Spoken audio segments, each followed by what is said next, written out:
Dwayne McFadden, principal at Montgomery Junior High School, and I started this program 2.5 years ago. And since then we have taken, this is our 5th and our final flight, and we have taken 500 World War II veterans to Washington, D.C. to see their World War II memorial. How did this start out? What brought it on? Where did the idea come from, and how did it build this? I was watching TV, and I saw on a show about a group that had taken World War II veterans to Washington, and I called over to ask where I could simply try to be a guardian to a veteran. And he asked me, Jeff Miller asked me where I was from, and I said near Houston, and his comment was, it's about time we heard from Texas. And that was, there was no other honor flight here, and I was a Texas history teacher at the time, since retired, and I just couldn't even believe it that here in Texas we had not put together an honor flight. And so I went to my principal and asked him, and he said, let's just do it. And we started it through the junior high and through Montgomery Independent School District. And then when I retired, I took this with me over to a man named Jack McClanahan, and since then we've continued it along with Montgomery ISD. What does it take to put this thing together? What first started out? What it was when it first started compared to what it is now? I mean, there's small aircraft, everything else. Now we're running 757, the whole bit. Yeah, we started out taking 155, and today 155 total, and that had 70. Oh, I had 70. I don't remember the number exactly, but 76 World War II veterans. And today we just took 216 people, and 115 of them were World War II veterans. Say it's the last flight. Why the last flight? I have to be a little bit realistic about the condition of our World War II veterans today. I'm looking at taking gentlemen and ladies that are 87 years old now. Their health is not as good as it was 2 years ago, and I simply think I just need to be more realistic about what I'm doing and the kind of stress we're putting them under on a full day, 20-hour trip. You leave in the morning, 3 o'clock in the morning, you're out there already, and midnight later coming back. That's correct, yes. It's a great thing to do, though, and I think most of them have had a great day today. What about the kids' involvement in this? I always like to have kids involved. I'm a teacher, and most of these are kids that I've had in class when they were in the 7th grade, and now they're up in the high school, and they're very interested in learning about these men and women, and unfortunately they're passing away more rapidly than we would like. And we also started out a little Wednesday meeting with everyone. Yes, and we want to invite everybody to come. It's from 9 to 11 off of Highway 105 between Conroe and Montgomery. And on Wednesday mornings we have probably 80 to 100 World War II veterans that show up. We have coffee and donuts. Many people come in simply to shake their hands and say thank you. Many connections have been made through this. We've had a Merrill's Marauder who was on Flight 2, and Merrill's Marauder who was on Flight 4, and they have connected with each other, and we established friendships, and it's a great morning.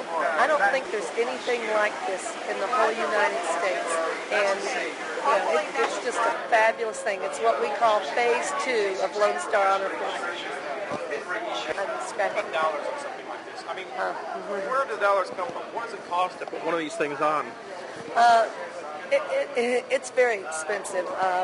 We've been lucky because the Montgomery area has been so generous with us.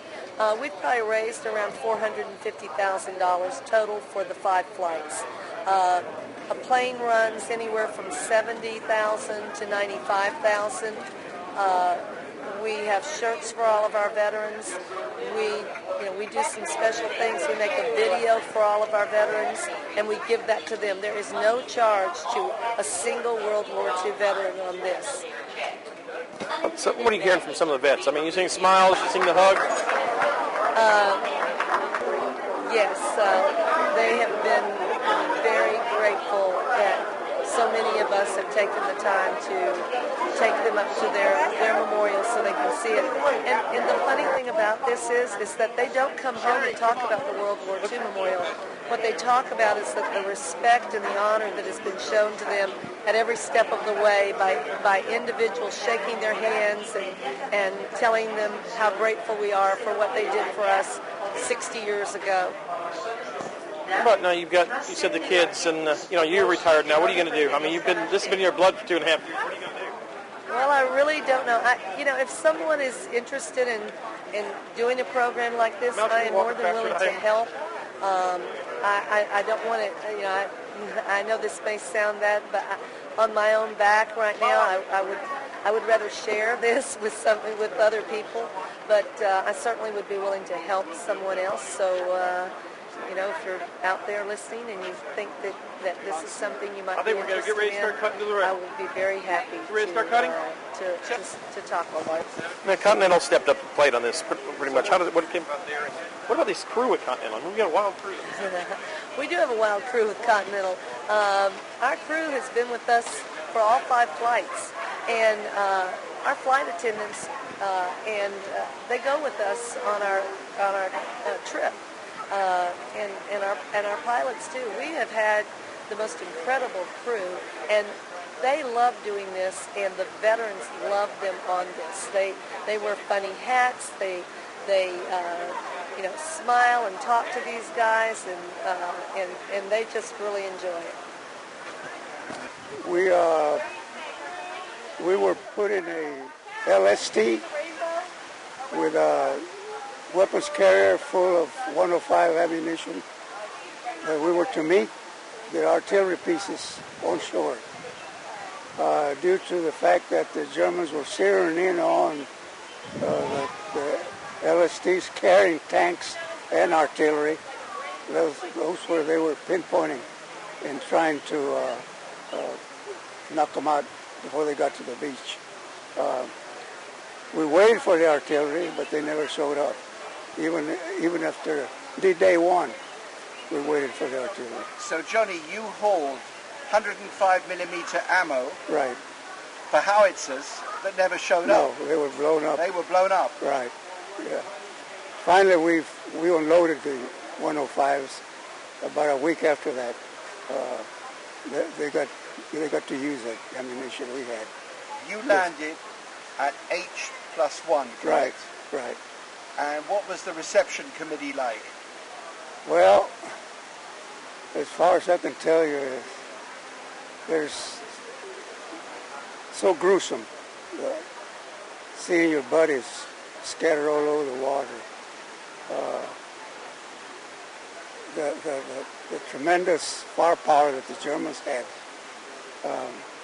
For a while, we didn't think that we were able to go in and do any kind of fighting. But luckily, we had many more men coming in right after us that helped us start a wedge in the front lines. But we lost. I carry in my billfold the names of my buddies that didn't make it to shore. Their names written on a piece of paper will always be in my pocket. You have it?